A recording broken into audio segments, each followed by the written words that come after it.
नमस्कार दोस्तों। आज हम बात करेंगे भूमिहार जाति के बारे में।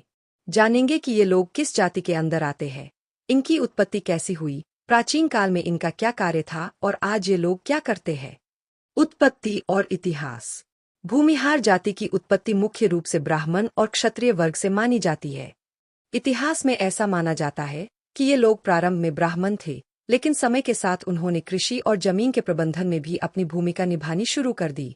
भूमिहार शब्द का मतलब ही होता है भूमि के मालिक।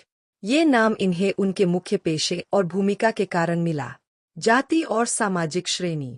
भूमिहार जाति हिंदू समाज में उच्च जाति बटा ब्राह्मण समाज के समान मानी जाती है। अधिकांश राज्यों जैसे बिहार, उत्तर प्रदेश, झारखंड, मध्य प्रदेश भूमिहार को उच्च जाति बटा सामान्य वर्ग जनरल कैटेगरी में रखा गया है। ये एससी सेंट ओबीसी में शामिल नहीं होते। कुछ विशेष राज्यों में, उदाहरण के तौर पर, कुछ राज्यों में सरकार ने भूमिहार को ओबीसी श्रेणी में शामिल किया है ताकि उन्हें आरक्षण का लाभ मिल सके। यह पूरी तरह राज्य सरकार की सूची और नीति पर निर्भर करता है। ऐसा बिहार और उत्तर प्रदेश के कुछ हिस्सों में देखा गया है। सारांश। भूमिहार अधिकतर राज्य में उच्च जाति बटा सामान्य वर्ग, कुछ राज्यों में ओबीसी में शामिल हो सकते हैं। एससी सेंट की श्रेणी में कहीं भी नहीं आते। अधिकतर राज्यों में ये सामान्य वर्ग जनरल कैटेगरी बटा उच्च जाति में आते हैं। एससी और सेंट की श्रेणी में ये शामिल नहीं होते। हालांकि कुछ राज्यों में, जैसे कि बिहार के कुछ हिस्सों में, भूमिहार को ओबीसी श्रेणी में रखा गया है ताकि इन्हें सरकारी आरक्षण का लाभ मिल सके। कुल मिलाकर ये लोग ब्राह्मण समाज के समान उच्च सम्मान वाले माने जाते हैं। प्राचीन काल में भूमिहार का कार्य। प्राचीन समय में भूमिहार मुख्य रूप से कृषि और जमीन के प्रबंधन का काम करते थे। युद्ध और सुरक्षा में भी इनका योगदान रहा। कई ऐतिहासिक ग्रंथों और किंवदंतियों में इन्हें रणभूमि और प्रशासन में कुशल बताया गया है। धार्मिक और सामाजिक मामलों में भी भूमिहारों का योगदान महत्वपूर्ण रहा।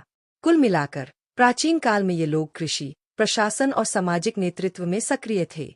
वर्तमान स्थिति और आज भूमिहार मुख्य रूप से कृषि और व्यवसाय से जुड़े हैं। इसके अलावा ये लोग राजनीति, प्रशासन और सामाजिक क्षेत्र में भी सक्रिय है। समाज में इनका सम्मान आज भी ऊंचा है। कई भूमिहार लोग अपने क्षेत्रों में प्रभावशाली और सम्मानित माने जाते हैं। शिक्षा, व्यापार और सरकारी सेवा में भी भूमिहारों की अच्छी हिस्सेदारी है।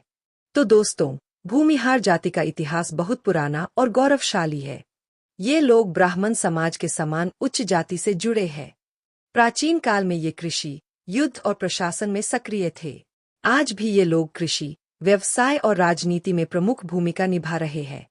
भूमिहार जाति की पहचान हमेशा समाज में सम्मान और प्रतिष्ठा के लिए रही है। धन्यवाद दोस्तों।